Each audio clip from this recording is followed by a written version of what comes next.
XHGLC Podcasts. Aquí comienza.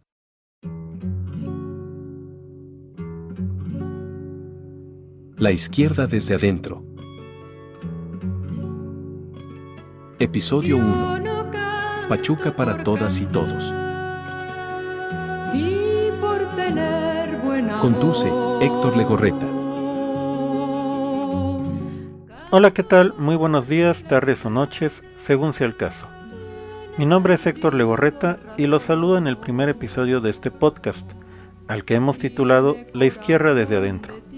Un podcast con un enfoque distinto al de los medios de comunicación convencionales, acercándonos además a la voz y pensamiento de los actores sociales dentro de la izquierda, con el fin de analizar nuestra realidad desde una perspectiva distinta. Así, el día de hoy comenzamos esta nueva aventura con una entrevista a Tonatiuh Herrera Gutiérrez, coordinadora editorial de Vientos Nuevos, quien nos hablará sobre la izquierda y el Pachuca actual.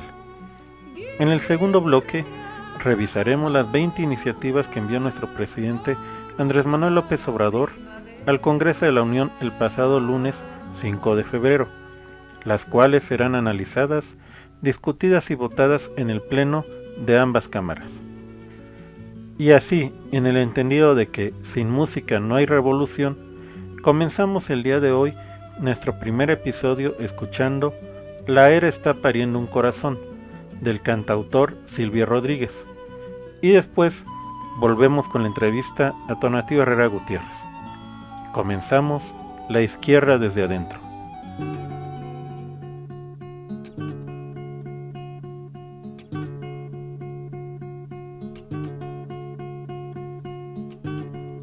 Le he preguntado a mi sombra a ver cómo ando para reírme mientras el llanto con voz de templo rompe en la sala regando el tiempo.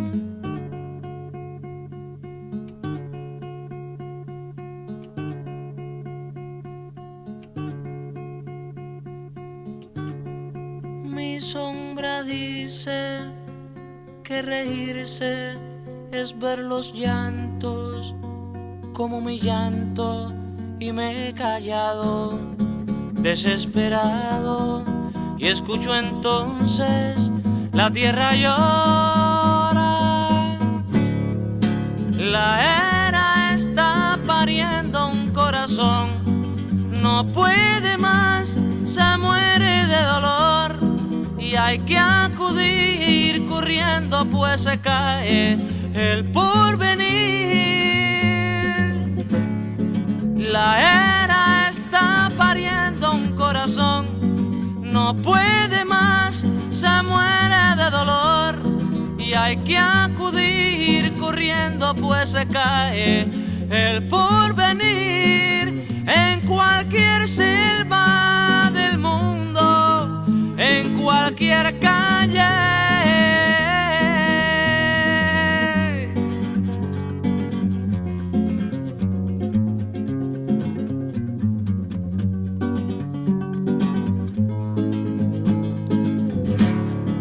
debo dejar la casa y el sillón.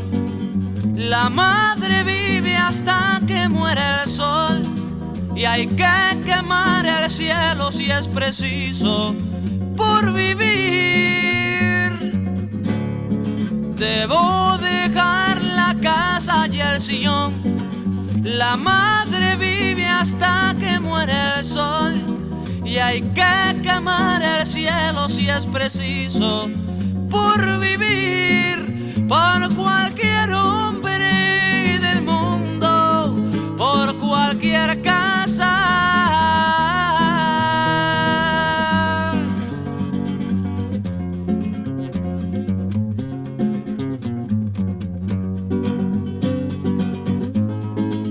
por cualquier casa.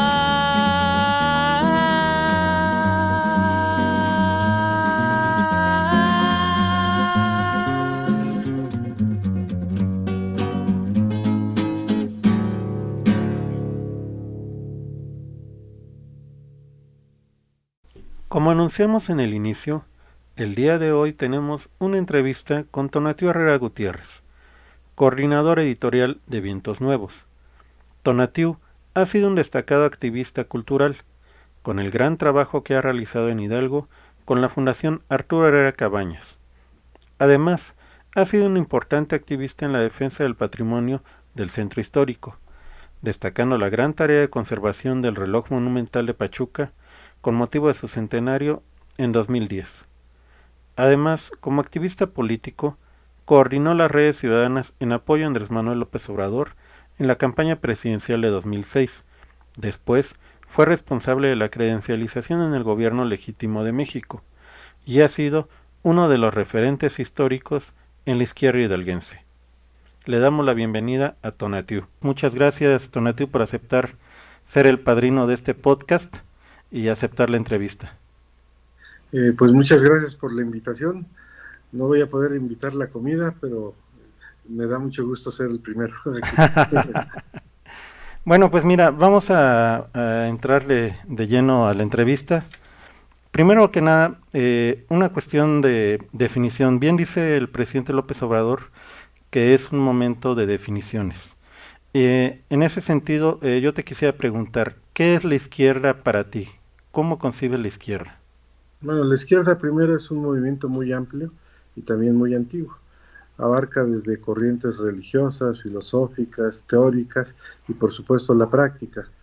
Y básicamente son movimientos que buscan a partir de actos conscientes, racionales, justos, que mejoren la forma de vida, disminuyendo la desigualdad y por supuesto eliminando las injusticias, lo cual se contrapone a lo que quiere la derecha.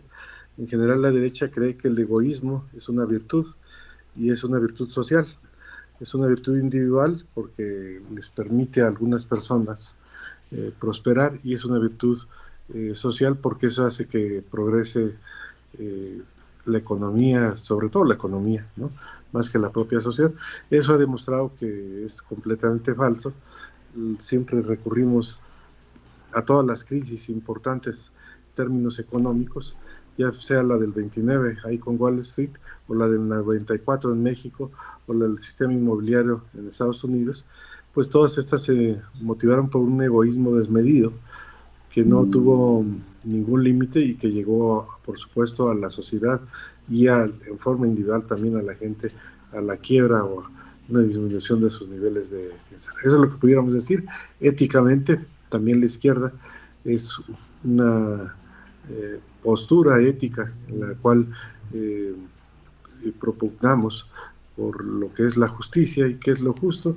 Bueno, hay muchas definiciones, pero en términos económicos sería de cada quien según sus capacidades y a cada quien según sus necesidades. Esa es, por ejemplo, una definición. Hay que poner al hombre sus necesidades, y ahora también, como lo ha hecho la izquierda desde hace mucho tiempo, pues el medio ambiente, el ecosistema, la vida en general. Ok, Tonatiuh, ¿tú cómo ves actualmente a la izquierda en Hidalgo? Bueno, la izquierda en Hidalgo vive, a pesar de las dirigencias que ha tenido electoralmente. La izquierda tuvo una etapa también en Hidalgo armada, que fue exitosa, hay que decirlo, porque a partir del movimiento armado, primero que era izquierda también en la revolución, vino el reparto agrario en la zona sur del estado, en el Valle del Mezquital, en Apan, en los Llanos de Apan, aquí en lo que sería todo el Valle de México. Eso fue muy exitoso. En el norte tardó más, por diversas razones que ahorita tal vez sea difícil, no difícil, pero más nos tardaríamos más, pero en el norte, que es la Sierra y la Huasteca, esencialmente, no tanto la Sierra Gorda y Zimapán, sino el otro lado, pues ahí se tardó mucho. Y del 1975 a 1982 hubo una guerra cruenta que tuvo su éxito. Así que ahí hubo movimientos armados, pero desde hace rato la izquierda ha transitado por lo pacífico, creo que bien, y en lo electoral, lamentablemente, por un lado, bien, se abrió la izquierda para que participara mucha gente, lamentablemente no solamente ha participado gente que ha enriquecido el movimiento, sino también que se ha aprovechado de él. Así que, a pesar de que llevamos mucho tiempo ya con una izquierda electoral fuerte, a veces no siempre han sido los mejores resultados, pero ahí también tenemos buenos resultados. Está los gobiernos de José Manuel Zúñiga y de Víctor Gálvez como ejemplo, pero hay otra izquierda que no es electoral, la de los sindicatos, que durante un buen tiempo fueron golpeados, pero que lograron grandes éxitos. Primero se formaron porque algunos no se permitían, como el de Gabriel López Bracho, pero también tenemos en toda esta lucha sindical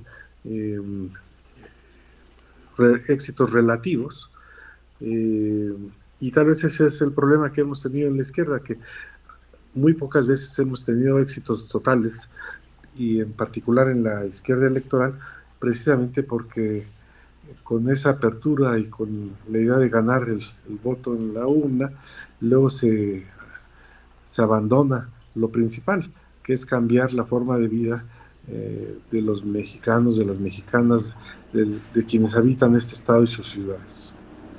De hecho, esto último que mencionas me llama la atención porque en realidad sí existe mucho pragmatismo por parte de la izquierda. No, yo creo que no. Existe una idea equivocada de pragmatismo. Yo creo que el pragmatismo, si fuera pragmático completamente, se vería que no hay que aceptar cualquiera ni cualquier cosa. Hay que aceptar aquello que fortalece al movimiento y que fortalece las urnas en el mediano plazo. A veces en el propio corto plazo tampoco lo favorece. Yo creo que es algo que hay que cuidar.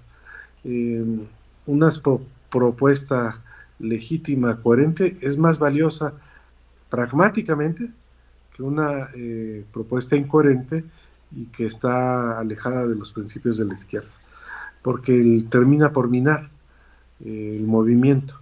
Entonces, me parece que hay que avanzar, pero hay que avanzar de forma correcta, no solamente porque es lo justo, sino también que es lo adecuado.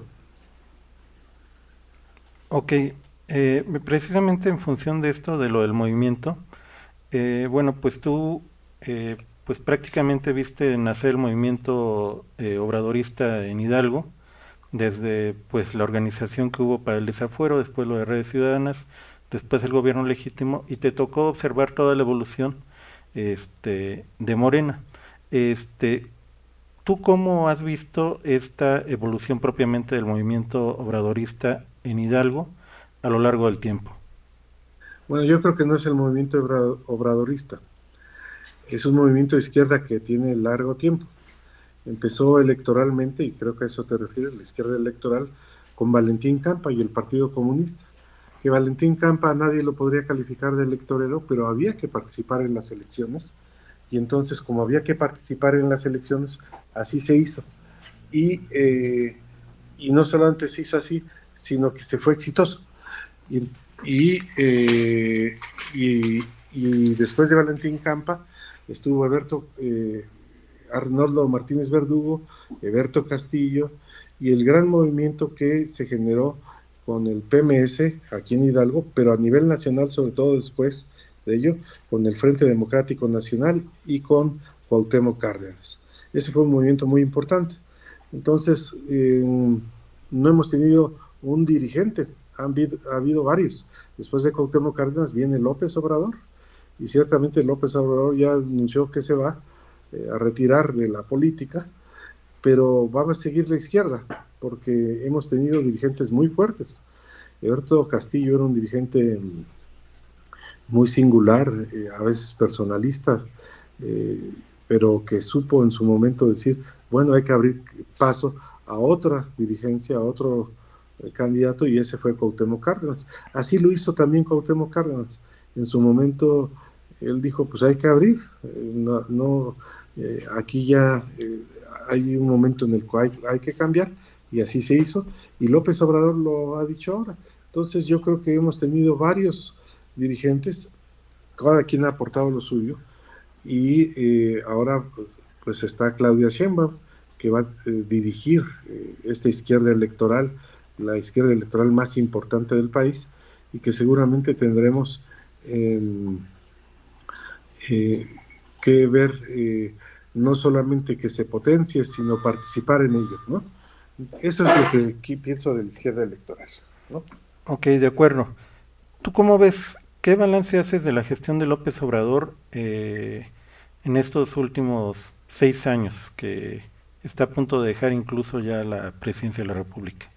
Bueno, yo creo que él hace un aporte que es el que va a quedar definitivo, que es haber quitado a la derecha, ya sea el PRI o el PAN, y que quede una propuesta de la izquierda. Ese es un primer resultado, no es poca cosa. Un segundo resultado es que se lo va a entregar a gente del propio movimiento. Entonces, eso es un aporte por el lado político. Ahora, por el lado económico y social, creo que un gran aporte ha sido el programa de adultos mayores. Y creo que esto es significativo no solamente por su trascendencia en términos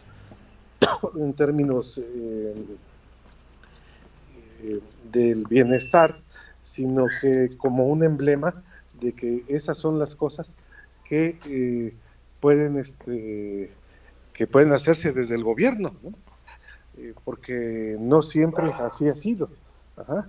A veces se ha dicho, bueno, pues es que si le cuesta a los empresarios, no se haga o se haga. Ese es el punto de vista para hacer o no hacer algo.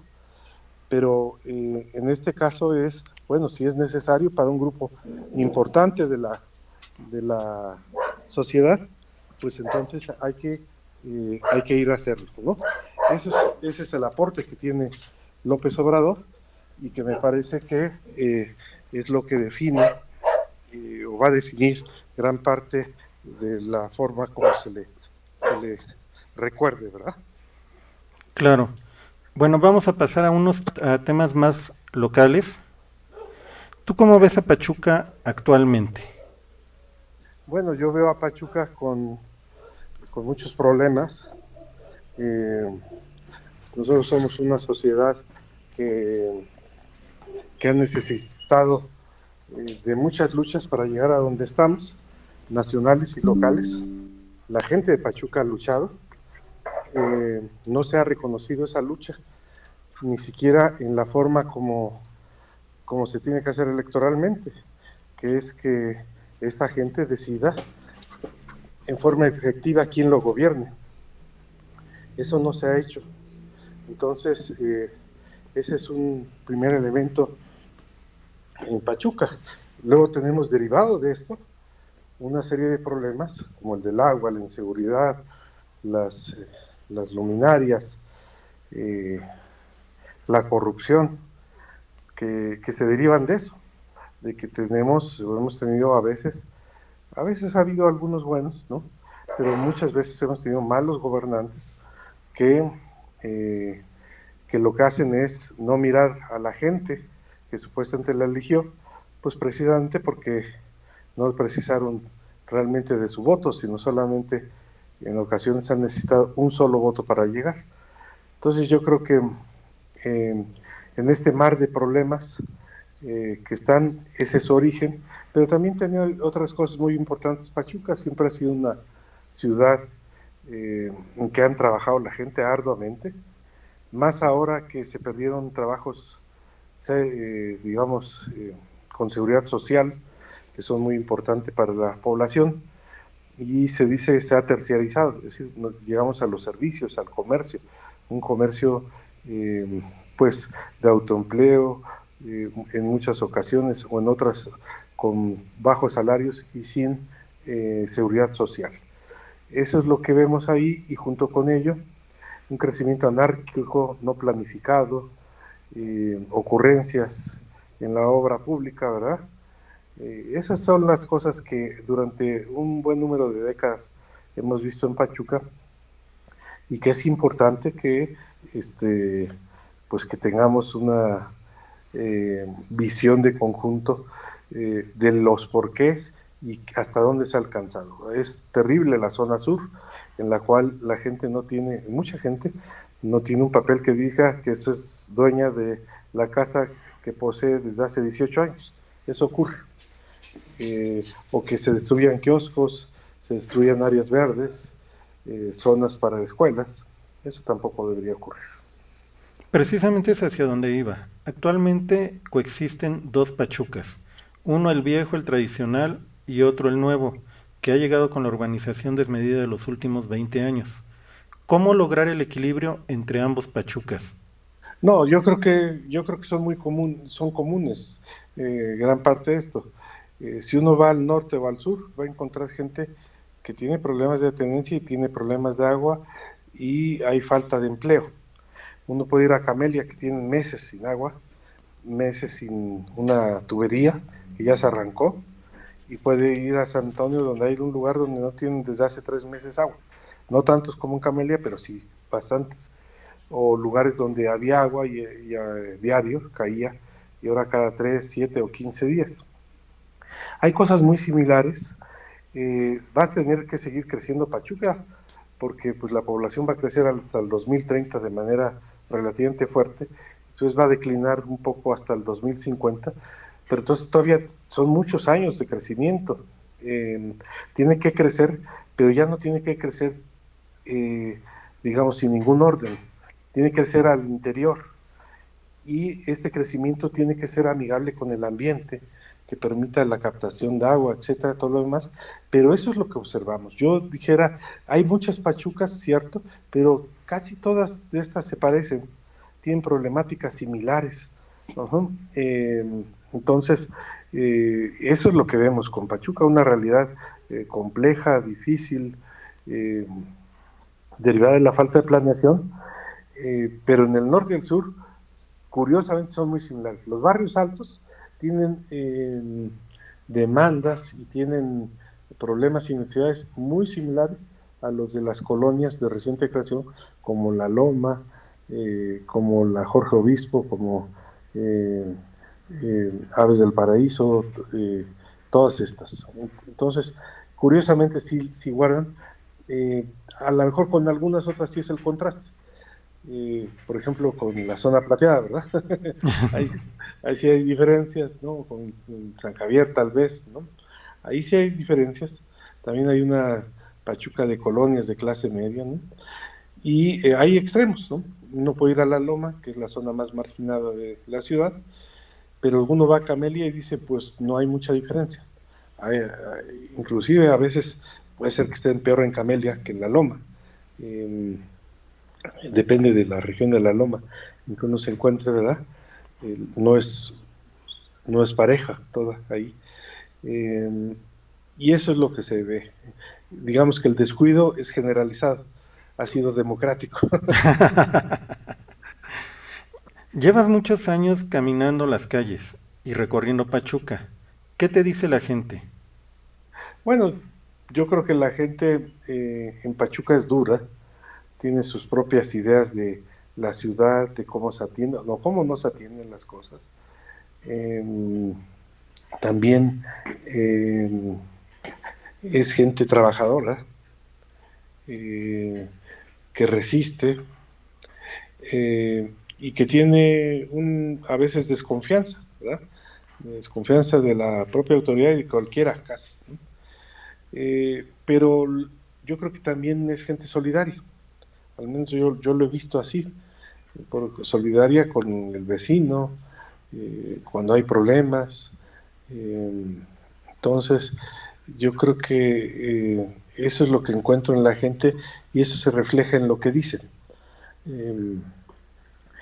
Son muy críticos. El albur sigue siendo tradición en Pachuca, ¿verdad?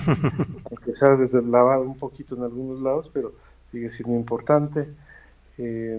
Hablan mucho, todo mundo. Hay jóvenes en Pachuca más que en otros municipios, porque a Pachuca vienen a estudiar, y entonces los jóvenes deciden quedarse luego aquí, porque en sus propios lugares de origen tienen menos oportunidades de trabajo, de desarrollo.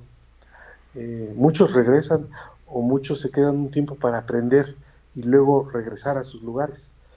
Así que la gente de Pachuca está hecho de quienes han vivido tradicionalmente aquí y como siempre de migrantes, que hemos tenido una, una corriente migratoria muy importante, migrantes del estado de Veracruz, de algunas zonas de Puebla, y que bueno, eso es lo que la gente es dura al calificar esta situación. No quiere decir que esté contenta como está.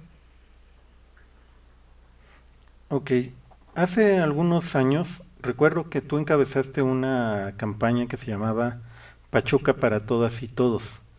¿Cómo esa campaña se podría llevar al momento actual? ¿Qué Bueno, tiene en común aquel eh, momento con ahora?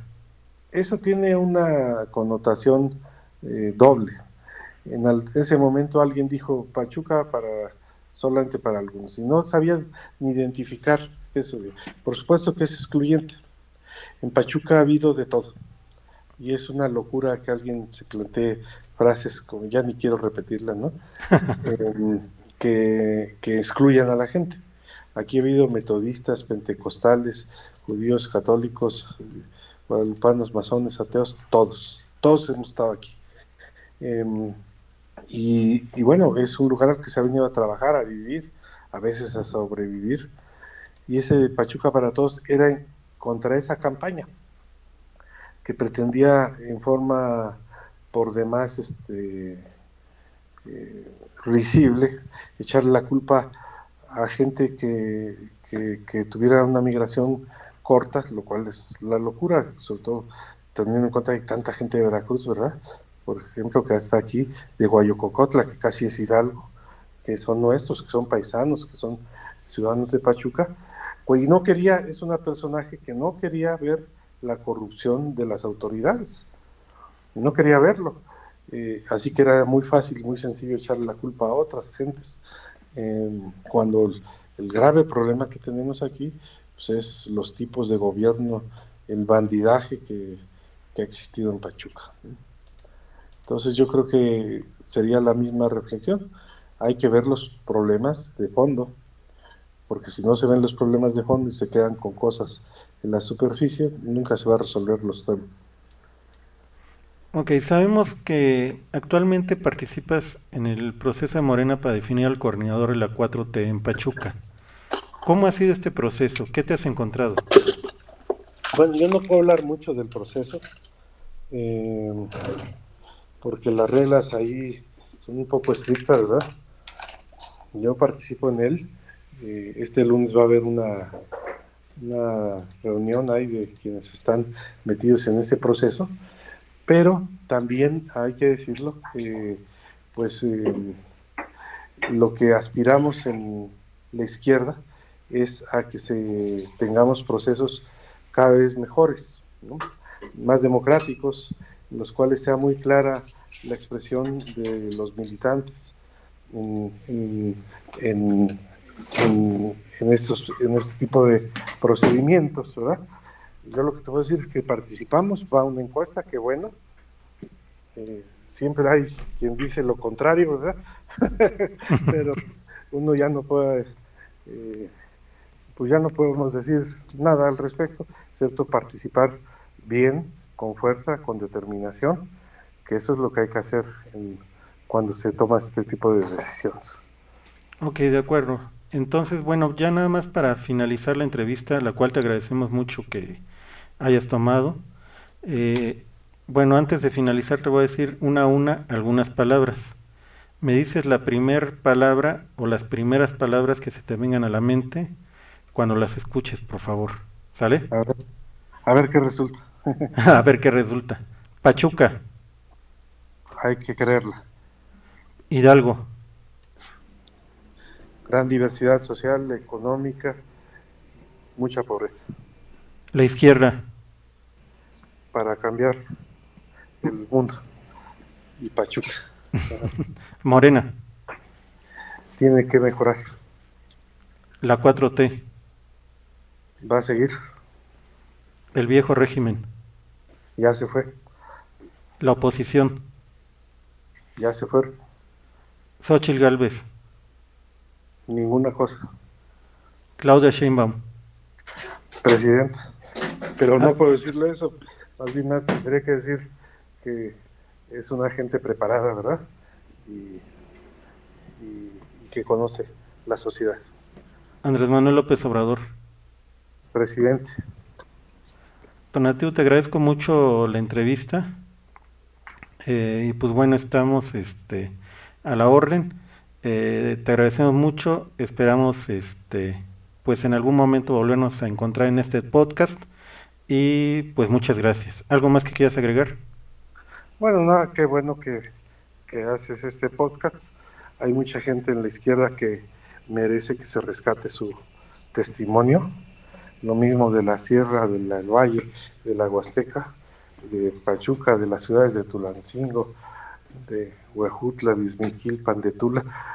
Es una izquierda que ha sabido sobrevivir ante condiciones adversas, y creo que es un aporte importante que se escuche cuál ha sido su historia, cuál es su visión, cuáles son los problemas, y así expresándose pues sale hasta lo malo también, ¿no?, que hemos tenido en la propia izquierda, porque es la única forma de mejorar.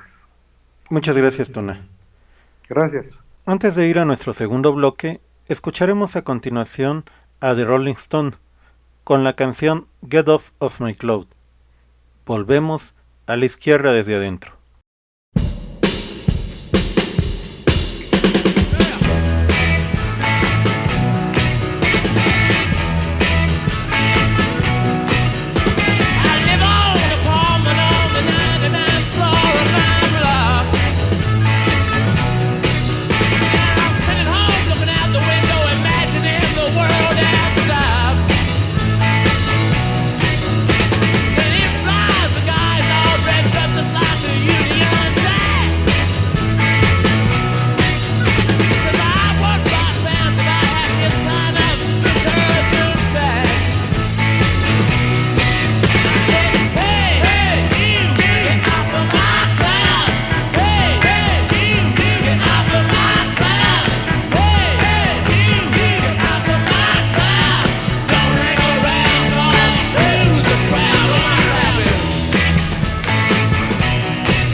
El pasado lunes 5 de febrero de 2024, Día de la Constitución, el presidente de México, Andrés Manuel López Obrador, presentó un paquete de 20 iniciativas constitucionales, con las cuales pretende que la transformación política, económica y social de México que se ha realizado en el actual sexenio quede plasmada en la Constitución Política de los Estados Unidos Mexicanos.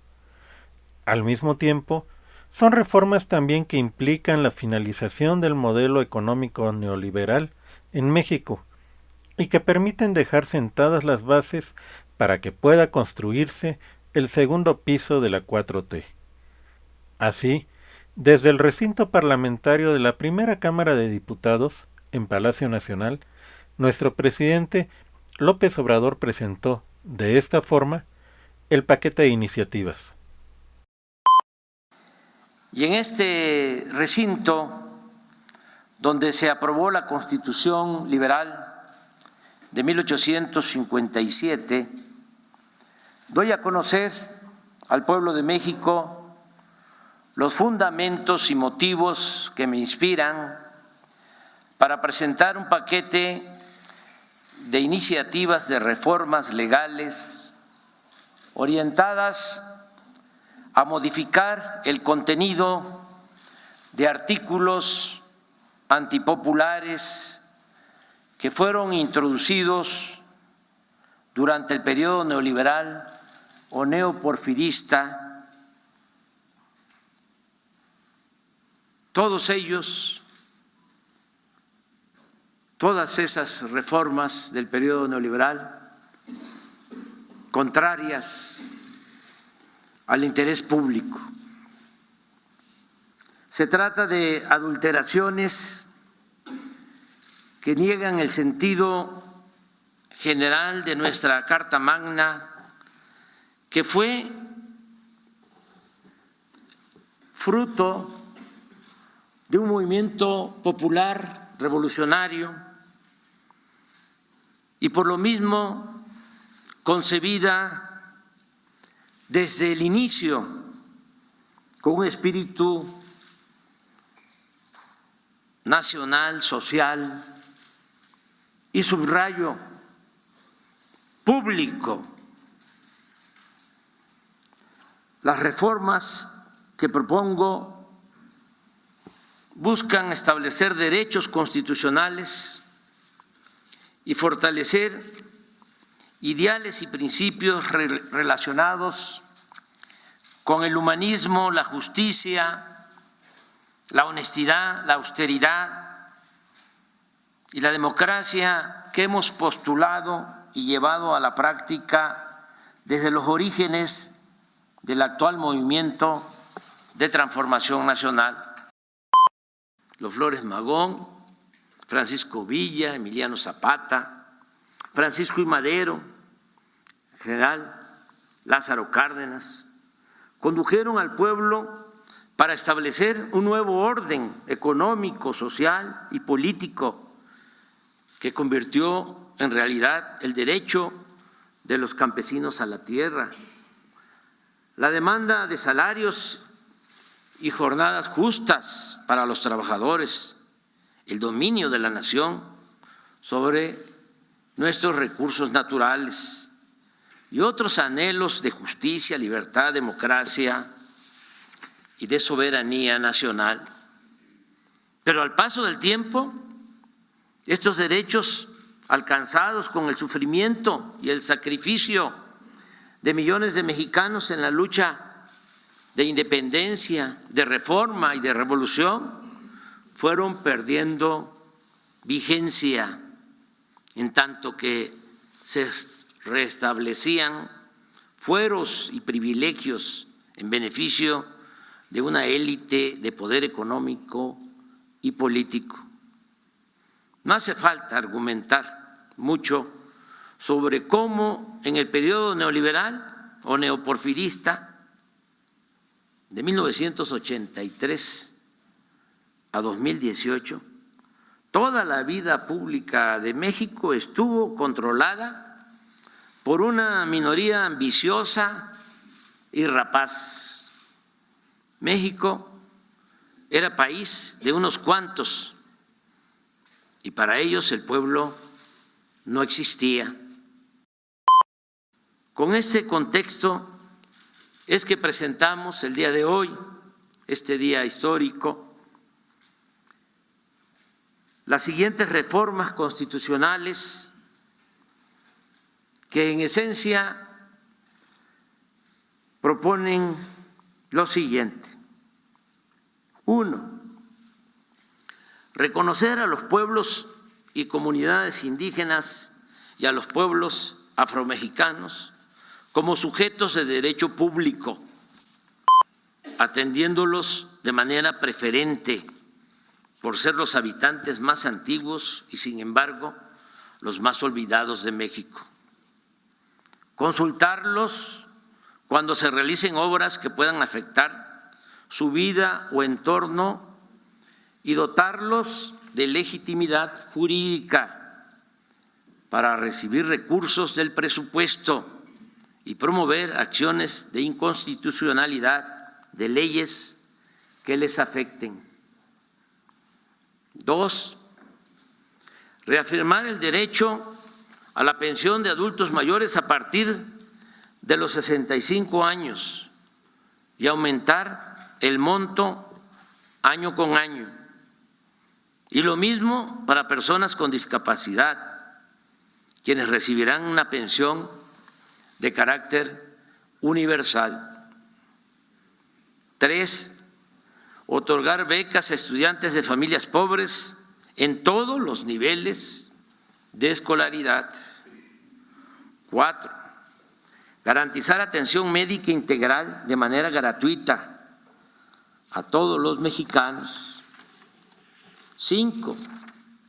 Que los trabajadores y sus familias puedan ser dueños de sus viviendas. 6. Prohibir el maltrato a los animales. 7. Proscribir en el territorio nacional el maíz transgénico y la extracción de hidrocarburos mediante el fracking. No otorgar concesiones para la actividad minera a cielo abierto. 8. Hacer respetar las zonas con escasez de agua y solo autorizar en ellas concesiones para uso doméstico. 9. Prohibir el comercio de vapeadores y de drogas químicas como el fentanilo. Penalizar con severidad el delito de extorsión que lleva a cabo la delincuencia organizada y hacer lo mismo con el delito fiscal ejercido por la delincuencia de cuello blanco mediante el uso de las llamadas factureras. 10. No permitir bajo ninguna circunstancia que el aumento al salario mínimo sea menor a la inflación anual. 11.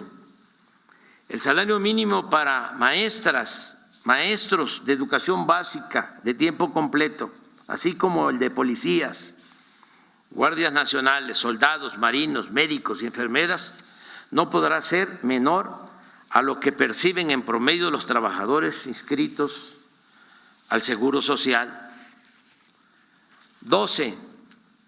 Se propone revertir las reformas de pensiones, tanto la aprobada durante el gobierno de Ernesto Zedillo en 1997 como la impuesta en el 2007 por Felipe Calderón, porque afectan injustamente a trabajadores del Seguro Social y del ISSSTE, pues les impiden jubilarse con el 100% de su salario. Para reparar este daño a los trabajadores en general, desde el 1 de mayo de 2024 se va a crear un fondo semilla de 64,619 millones de pesos que se irá incrementando poco a poco, al mismo tiempo que se utilizará lo necesario para compensar a los trabajadores afectados por las reformas antilaborales del periodo neoliberal. 13. Garantizar a los mexicanos el derecho a la educación y al trabajo. Y en el caso de los jóvenes, cuando no estén estudiando ni tengan oportunidad de conseguir un empleo, el Estado debe contratarlos y pagarles el equivalente a un salario mínimo durante un año, mientras se forman o capacitan en tiendas, talleres, empresas o cualquier actividad productiva del campo o la ciudad, tal como opera actualmente el programa Jóvenes Construyendo el Futuro. 14. Todos los campesinos que quieran cultivar sus tierras, sembrando árboles frutales y maderables, contarán con un jornal seguro, justo y permanente, como sucede con el programa Sembrando Vida. Los campesinos y pescadores seguirán recibiendo el apoyo directo del programa Producción para el Bienestar. Se mantendrán precios de garantía para la compraventa de alimentos básicos y se continuará entregando fertilizante gratuito a todos los pequeños productores del país para cumplir con un acto básico de justicia: que coman los que nos dan de comer. 15. Se utilizarán para trenes de pasajeros los 18,000 kilómetros de vías férreas concesionados durante el gobierno de Ernesto Zedillo y actualmente destinados únicamente al transporte de carga. Asimismo, el Estado estará obligado a garantizar el derecho del pueblo a los servicios de Internet, ya sea con una empresa pública o a través de concesiones a compañías particulares. En la reforma constitucional que proponemos y se entregará el día de hoy, se le devolverá a la Comisión Federal de Electricidad su carácter de empresa pública estratégica en beneficio de los consumidores domésticos y del interés nacional, criterio que le quitaron durante el periodo neoliberal con el propósito de favorecer la privatización de la industria eléctrica. 16. La nueva iniciativa de reforma electoral que presentaremos al Congreso desde el día de hoy, repito, contempla la reducción de los gastos destinados a campañas y a partidos políticos, la disminución del número de regidores en gobiernos municipales, el que se evite el uso de excesivas estructuras burocráticas electorales y eliminar las candidaturas plurinominales. El Congreso de la Unión se integrará por 300 diputados y no por 500, y el Senado se conformará con 64 y no con 128 legisladores como ocurre ahora. Asimismo, tanto los consejeros como los magistrados de los organismos electorales serán electos por el voto libre, directo y secreto de todos los ciudadanos.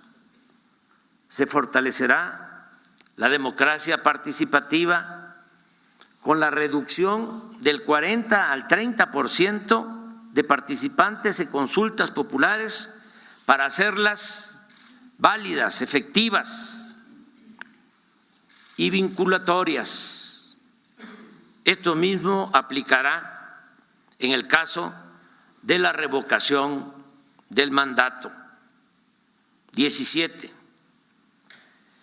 De igual forma, jueces, magistrados y ministros del Poder Judicial, en vez de ser propuestos por el Poder Ejecutivo y nombrados por diputados y senadores en los congresos, serán electos de manera directa por el pueblo, porque solo el pueblo puede salvar al pueblo. 18. Para evitar que la Guardia Nacional se corrompa, como sucedió con la antigua Policía Federal, por la falta de doctrina, profesionalismo y lealtad al pueblo, se propone que esta institución, creada para cumplir tareas importantes de seguridad pública, forme parte de la Secretaría de la Defensa Nacional, con estricto respeto a los derechos humanos. 19. Convertir en política de Estado la austeridad republicana.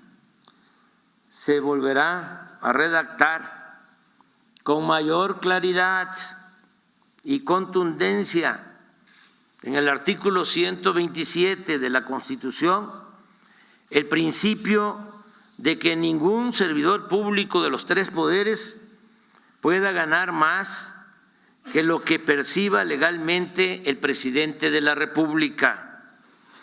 De igual modo, no se permitirán privilegios ni extravagancias en ninguno de los poderes del gobierno federal para llevar a los hechos las palabras y las recomendaciones a los servidores públicos del presidente Benito Juárez, quien sostenía, lo recuerdo, para que no se tenga nada más el retrato del presidente Juárez y se olvide su pensamiento y su obra.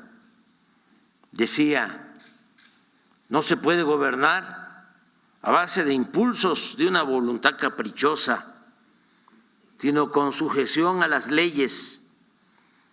No se pueden improvisar fortunas ni entregarse al ocio y a la disipación, sino consagrarse asiduamente al trabajo, disponiéndose a vivir en la honrada medianía que proporciona la retribución que la ley les señala. 20. Eliminar todas las dependencias, y esto se propone, y organismos onerosos y elitistas, supuestamente autónomos, sí, autónomos, del pueblo, no de la oligarquía, creados durante el periodo neoliberal con el único propósito de proteger negocios particulares en contra del interés público. Bueno, pues este es el paquete de reformas constitucionales que el presidente Andrés Manuel López Obrador envió al Congreso. De acuerdo a su naturaleza, podemos clasificar estas reformas más o menos de la siguiente forma. 5 serían reformas políticas, 3 económicas, 10 sociales y 2 medioambientales o del medio ambiente. Al respecto, Claudia Sheinbaum reaccionó de esta forma al paquete de iniciativas del presidente. Son reformas constitucionales que recuperan el espíritu social soberano de la Constitución de 1917 y además incluyen otros temas como por ejemplo la protección de los animales o la protección del medio ambiente, al hablar claramente de la prohibición del fracking o del maíz transgénico o de la minería a cielo abierto. Entonces es un grupo de reformas, un paquete muy importante que está en el marco de la cuarta transformación de la vida pública. Entonces, por supuesto que son base sustantiva de lo que va a ser nuestro gobierno, y además vamos a presentar otras propuestas de fortalecimiento de los derechos del pueblo de México, la democracia, las libertades, la soberanía y el avance de la Cuarta Transformación. Sin embargo, hubo algunas otras reacciones que fueron sorpresivas de algunos actores políticos y de los medios. Por ejemplo, mientras que el PRI dijo que podría acompañar algunas de estas iniciativas, resaltando la reforma al sistema de pensiones, en el programa Tercer Grado de Televisa sorprendió la postura de Denise Merker al respecto. Escuchemos. Fíjate, yo quisiera, antes que discutir cada una o entrarle al contenido, a mí me parece muy revelador la forma en que esto pasó.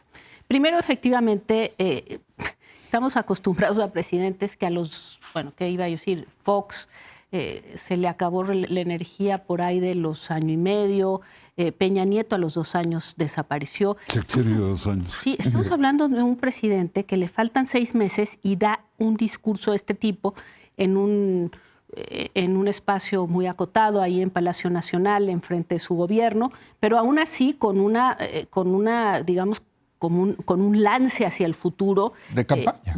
Y creo que justo es lo que quiero decir. ¿Qué es?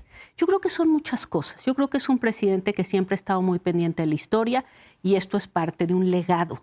El presidente en su texto hace una secuencia de, digamos, una serie de héroes en los que empieza claramente con Hidalgo, le sigue con Morelos y los sentimientos de la nación, habla de la revolución, de Lázaro Cárdenas y de la Cuarta Transformación. Y básicamente él está preocupado por el legado y después lo que él dice, y es muy transparente, es... hay una serie de cosas, dice Leo, si usted nos está escuchando y quiere la concentración del poder, que sí hay una concentración del poder y sobre todo un mayor peso para quien tenga la mayoría.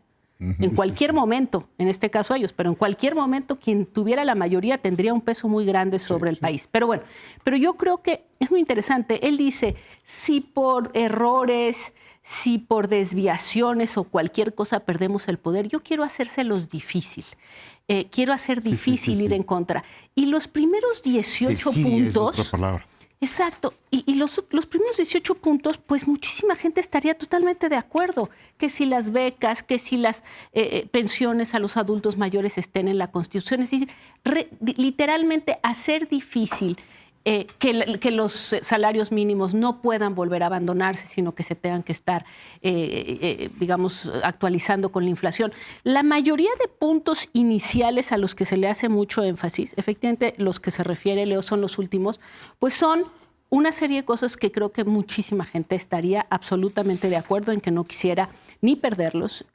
Y creo que ahí es donde hay un legado, hay un programa de campaña, para decir ellos y nosotros, y luego es un programa de gobierno, en el sentido de que efectivamente creo que le está heredando a Claudia Sheinbaum un programa de gobierno. Al día siguiente Claudia dijo que lo hacía suyo, y entonces pues a mí me parece una carambola de muchísimas bandas, ¿no? Legado, campaña, programa, Claudia. Digo, quien lea todo esto, pues Claudia dijo una sola frase, ¿no? Que lo hacía suyo. Bueno, no sé, punto por punto, me encantaría escucharla, pero pues ya le pusieron una cantidad de objetivos y con la cosa esta de que no vaya a haber desviaciones, errores, omisiones del propio grupo. A mí me parece que de entrada nos habla de ese político absolutamente extraordinario que es Andrés Manuel López Obrador, que el día que empieza, digamos que en medio proceso electoral, lanza algo que inevitablemente es el centro del debate y por eso no me parece que no lo podamos tomar seriamente. Me parece muy serio. Claro que me parece que hay que tomarlo seriamente. Sí. Cabe señalar que estas iniciativas deberán de ser analizadas, discutidas y votadas en el actual periodo de sesiones, que se conjunta con la campaña electoral, por lo cual seguramente tendremos tela de dónde cortar al respecto de este paquete de iniciativas del presidente López Obrador. Así, de esta forma nos vamos de nuestro primer episodio de La Izquierda desde Adentro.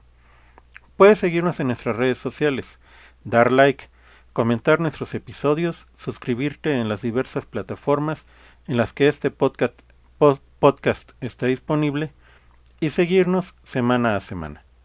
Nos despedimos con Jaime Flores y su canción Desde la Raíz, que fue seleccionada como la canción del Bicentenario por el Gobierno de México en 2021. Gracias por acompañarnos y nos vemos en el siguiente episodio. Hasta la próxima.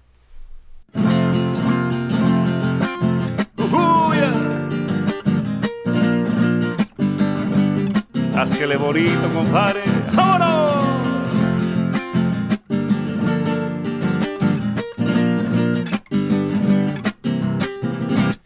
Nací orgulloso de mi piel morena. Soy mexicano desde la raíz. Soy fruto de la miel de la colmena, del sabor a hierbabuena, del frijol y del maíz. Nací con el guapango entre las venas, herencia de mi padre y su violín. Soy mezcla del querreque y la azucena, del caimán y la sirena, de una dama y un catrín. Qué bonito ser arroyo y manantial, qué bonito ser tequila y ser mezcal. Qué bonito ser un hijo de esta tierra que se abraza con la sierra, que la arrullan el pastor y su flautín. Qué bonito es ver ondeando mi bandera en un mástil de madera con el canto de un clarín.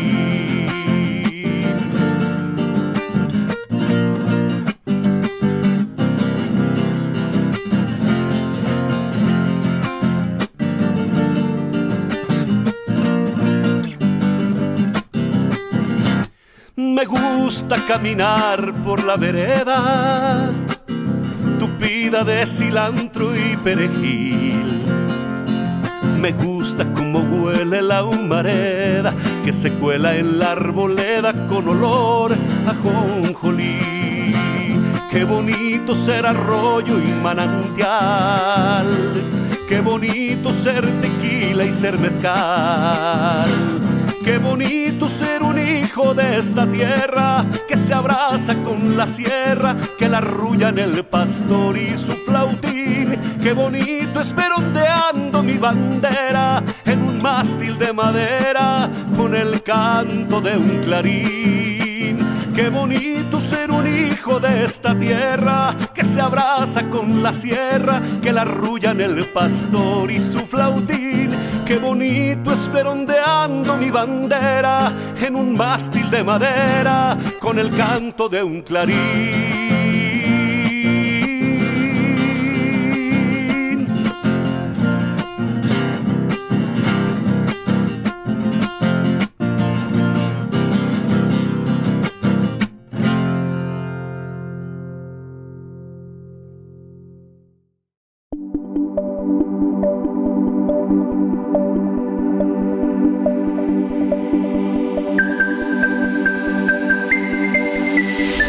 XHGLC Podcasts.